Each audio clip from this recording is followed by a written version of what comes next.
Polisi menetapkan 9 orang sebagai tersangka dalam kasus penyerangan di Masjid Ahmadiyah, Kabupaten Sintang, Kalimantan Barat. Para tersangka dijerat dengan pasal 170 KUHP dengan ancaman hukuman lebih dari 5 tahun penjara.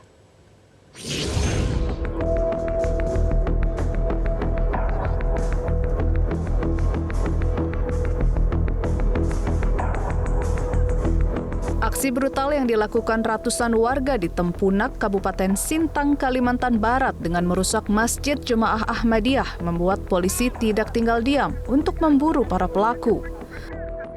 Pada Minggu siang, pengejaran terhadap para pelaku akhirnya membuahkan hasil. Sebanyak 12 terduga pelaku berhasil ditangkap dan 9 diantaranya telah ditetapkan sebagai tersangka.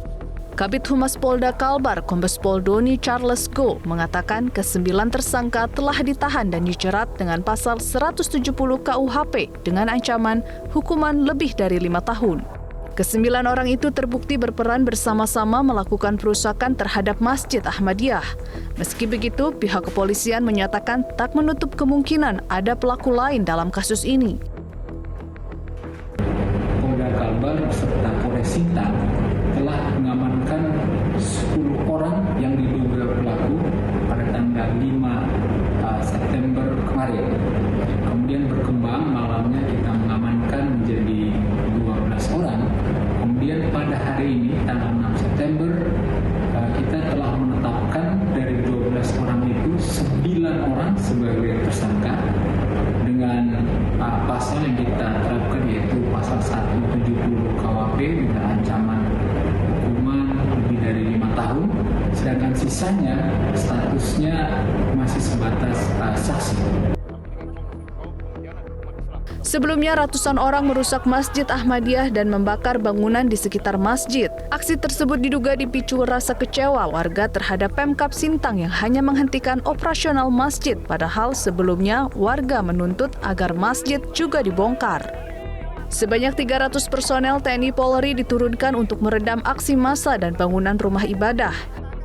Menko Polhukam Mahfud MD sebelumnya meminta semua pihak menahan diri dan meminta kasus ini diselesaikan secara hukum. Mahfud juga mengingatkan bahwa negara melindungi hak-hak asasi manusia.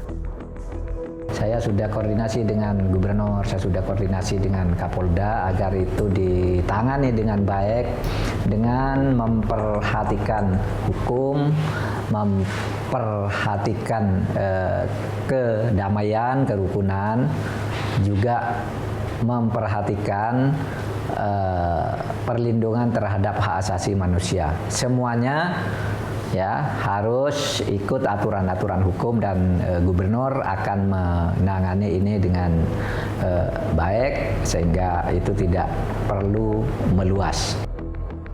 Sementara itu, Majelis Ulama Indonesia (MUI) menilai peristiwa seperti ini seharusnya bisa dicegah jika masyarakat mengedepankan musyawarah dan tidak terprovokasi dengan ajakan perusakan yang bertentangan dengan hukum.